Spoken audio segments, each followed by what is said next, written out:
Salut à tous, je vais faire un rapide aperçu comme je peux. Donc, en ce moment, la situation globale concernant le Bitcoin ne change pas. En fait, il y a toujours peu de liquidités internes, c'est-à-dire que des stablecoins s'accumulent, ils s'accumulent sur les échanges, mais ils ne sont pas encore réalisés.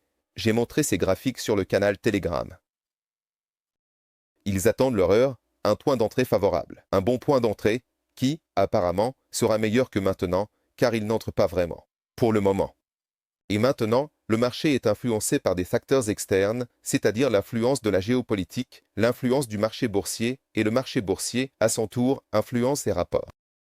Réagit très fortement au rapport sur l'emploi en Amérique. Le rapport clé sera vendredi. Cela signifie que le rapport de lundi n'était pas très bon.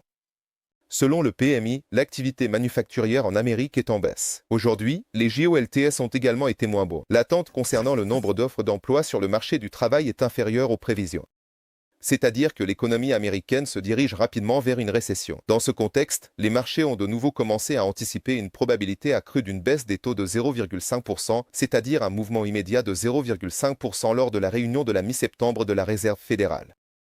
C'est-à-dire même pas 0,25, mais 0,5 en tenant compte. Eh bien, le rapport sur l'emploi de vendredi va probablement mettre les choses au clair, sur la mesure dans laquelle le taux sera finalement abaissé. La probabilité qu'elle soit abaissée est de 100% selon les swaps. En général, cela pourrait être soit 0,25, soit 0,5, l'un de ces deux pas.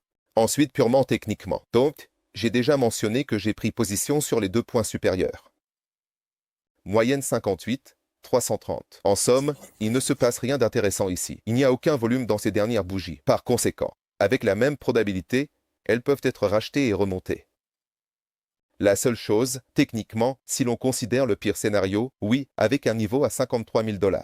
C'est ce dont j'ai parlé dans le canal Telegram. À propos, je partage beaucoup plus d'informations et plus rapidement sur le canal Telegram que sur YouTube. Donc, si vous n'êtes pas abonné, je vous recommande de vous abonner. Le lien sous cette vidéo. 53 000 $ si l'on considère plusieurs scénarios. Ici, hypothétiquement, on peut tracer cette figure de retournement. Sur un graphique de 4 heures, une tête et épaules, bien que ce soit une figure complexe et assez irrégulière. Bon, supposons.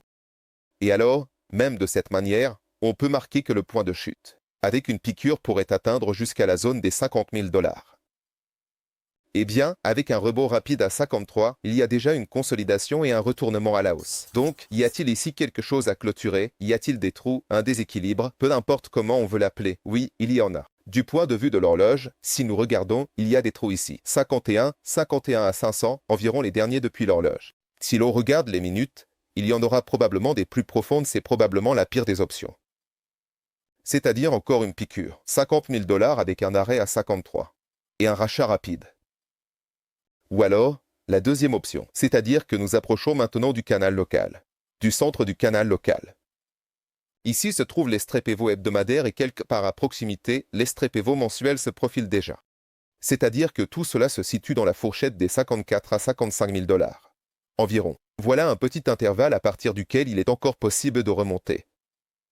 De plus, nous observons une sorte de convergence, c'est-à-dire une convergence, le taureau attaque, l'indicateur augmente. Chaque nouveau creux est supérieur au précédent. Sur l'indicateur RSI, c'est la même chose bien que cela puisse être un drapeau baissier. Dans de tels mouvements latéraux, il est difficile de prédire. Si nous nous arrêtons ici, à ces niveaux, un rachat rapide jusqu'à 60. Peut-être même 61 avec une marge, est également probable, tout comme une nouvelle chute. C'est-à-dire qu'il est complètement inutile de deviner ici. Il faut observer la réaction au niveau et prendre des décisions en conséquence. Pour l'instant, il n'y a pas vraiment de réaction nulle part, tout comme il n'y a pas de volume. Parce que le Bitcoin, je le répète, évolue exclusivement en fonction du marché. Il est tout à fait probable que septembre se déroule de la même manière, comme je l'ai également écrit hier. Par conséquent, je ne veux rien faire pour l'instant avec le pool long supérieur. Dans le pire des cas, j'attendrai la réaction à 53 000 $. C'est-à-dire que je ne ferai peut-être rien du tout si nous descendons plus bas, j'ajouterai dans ces zones, même si cela représentera un volume assez important, ou peut-être que je fermerai ici avec un stop en attendant ces zones. Nous verrons, en fonction du sentiment sur le marché et de ce qui se passera. Peut-être que l'Iran se réveillera et voudra à nouveau frapper Israël, qui sait. Mais pour l'instant, regardez ce graphique journalier, vous voyez vous-même, il y a simplement un horrible range, long, avec des extrêmes descendants, dont la sortie vers le haut peut se produire à tout moment, car sur la semaine, c'est un banal drapeau haussier, simplement étiré. En ce qui concerne le Bitcoin, rien n'a changé pour l'Ethereum, j'avais 3 ordres limites pour acheter, dont un seul a été exécuté, à 2505 $, les deux autres sont toujours d'actualité, à 280 et 1810. Voilà, rien de nouveau ici.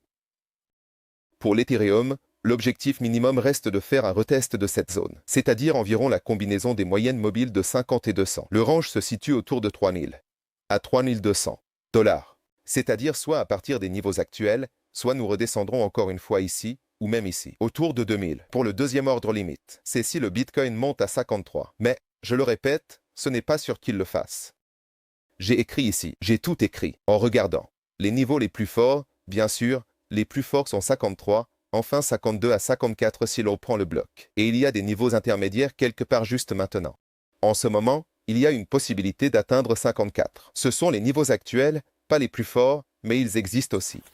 Les altcoins. Oui, beaucoup de gens s'intéressent aux altcoins. Je vais le répéter encore une fois. On me demande encore si j'ai vendu des altcoins, alors que j'ai dit 50 fois que je n'en ai rien fait. C'est le hashtag table dans le canal Telegram général. Enfin, dans le canal Telegram public.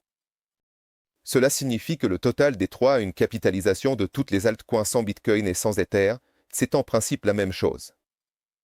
Actuellement, nous luttons à nouveau pour un retest de la moyenne mobile annuelle, c'est-à-dire un retest du centre du canal descendant global et un retest du centre du canal descendant local rouge. En principe, cela semble intéressant ici. Et j'aimerais déjà voir un nouveau rebond sur les altcoins à partir d'ici, plus ou moins aux prix actuelles. Parce que Total 3, si nous nous stabilisons maintenant, si l'on regarde les niveaux d'une manière ou d'une autre comme ça, en nous stabilisant. En semaine en dessous de la marque de 520 milliards de dollars, c'est-à-dire en dessous de la bougie hebdomadaire rouge actuelle, alors en principe, la route s'ouvrira ici, vers 480 400. 480 à 490 et peut-être même ici quelque part. Donc, cela pourrait aussi être 440. C'est déjà un test du niveau du time frame hebdomadaire. C'est donc purement une question de rupture de tendance. Bien qu'à partir des niveaux actuels, il soit encore possible de télécharger. Il y a des pics assez sérieux ici. Donc, en principe, c'est aussi une option. Tout comme il est possible de rebondir à partir des niveaux actuels. Néanmoins, je garde mes altcoins au moins jusqu'à la fin de l'année. Je continue de penser que nous n'avons pas vu de véritable rebond. Chaque tentative de rebond est insignifiante. C'est une tentative qui n'a pas commencé. Le rebond est le résultat d'une convergence qui se dessine déjà sur le graphique hebdomadaire et est également visible sur le graphique quotidien. C'est-à-dire qu'on peut voir ici que nous avons bien trouvé une convergence, c'est-à-dire des rapprochements haussiers, et j'aimerais voir quelque chose de plus sérieux, avec au moins une mise à jour de l'un des derniers sommets, d'autant plus que c'est une tendance haussière. Et de là, dans le pire des scénarios, il pourrait se retourner par une double top si cela se produit. Pour l'instant, il n'y a pas eu de rebond, donc j'attends. Comme auparavant, je pense que le plus intéressant commencera au 4e trimestre de cette année et je vais également réaliser un bon profit avec mon portefeuille d'altcoins. J'y ai investi une somme assez conséquente. Il est actuellement très difficile de trader le Bitcoin à un niveau global. Je trade sur des graphiques journaliers. Si vous tradez avec lui, il est probablement préférable de le faire sur des intervalles de temps intrajournaliers. Et même pas à partir du graphique de 4 heures, mais probablement à partir du graphique horaire, il y a des tendances propres. C'est un peu plus simple à faire là-bas. Sur le graphique journalier, c'est un range très serré avec des mouvements dans les deux sens. En gros, ce que j'ai négocié dans le range est pour l'instant à peu près à zéro. Cela concerne tous les derniers signaux, bien que selon l'indicateur EWP, il y ait d'excellents points d'entrée. C'est-à-dire que je suis moi-même surpris de la façon dont il fonctionne parfaitement. Les gars dans le canal sont, en principe, surpris avec moi. À partir de 2023. Depuis le 1er janvier 2023, il n'y a eu aucune défaillance concernant l'indicateur EWT. Aucune. C'est vraiment un bon indicateur. Cela aurait été plus simple si je tradais simplement en me basant sur lui. Mais je tradais selon l'ancienne technique et dans un marché latéral, ma technique ne fonctionne pas très bien. Ma technique est plutôt axée sur les tendances. Et dans la tendance, bien sûr, je réalise beaucoup plus de profits que ce que donne le même EWT. Mais à long terme, il est intéressant de voir qui obtiendra de meilleurs résultats. Moi ou le Bitcoin. Oh, je veux dire, ou EWT. Parce que EWT a bien accumulé des bénéfices dans cette phase de consolidation. C'est-à-dire que, si quelqu'un ne comprend pas de quoi je parle. Bien que je l'ai montré plusieurs fois, il n'y a eu aucune erreur dans tout le dernier bloc. Ici, nous prenons des bénéfices uniquement en position longue, puis nous nous retournons en position courte le 5 août lors de cette chute et maintenant nous prenons également des bénéfices en position courte. En principe, cela fonctionne parfaitement, sans aucun stop, seulement des bénéfices. Tout cela depuis mars. Nous verrons ensuite les résultats, qui est le meilleur. Mais ici, il s'agit exclusivement du Bitcoin. C'est-à-dire que si vous tradez avec EWT et que vous faites partie d'un groupe séparé, il est préférable de trader le Bitcoin en utilisant les graphiques journaliers. Ici, cela fonctionne de manière très précise. Eh bien, l'Ether. L'Ether avec des stops, mais aussi avec un bon profit, même si ce n'est pas autant que le Bitcoin. Voici le Bitcoin et l'Ether. Pour le reste, je ne m'y suis pas encore aventuré, il faut encore l'ajuster. Voilà, donc, c'est comme ça que ça se présente. Merci à tous. Je suis actuellement dans un autre endroit. Les revues, si elles sortent, sortiront rarement, mais j'essaierai de rester en contact pour des points importants. Alors, ne vous inquiétez pas, tout ira bien. L'essentiel est de respecter la gestion des risques que je vous donne. C'est-à-dire que si je dis un levier de 1,5, c'est un levier de 1,5. Si je dis spot avec une hache, c'est un spot avec une hache. C'est la seule façon de gagner sur un tel marché. Oui, malheureusement, si vous utilisez un effet de levier de 20, je suis impuissant ici. C'est-à-dire que, bon, ici c'est clair, tout grand mouvement vous fera sortir du marché, ce qui s'est déjà produit plusieurs fois dans cette phase de consolidation. Voilà, merci à tous, c'était Mozart au micro. Bonne journée et à bientôt.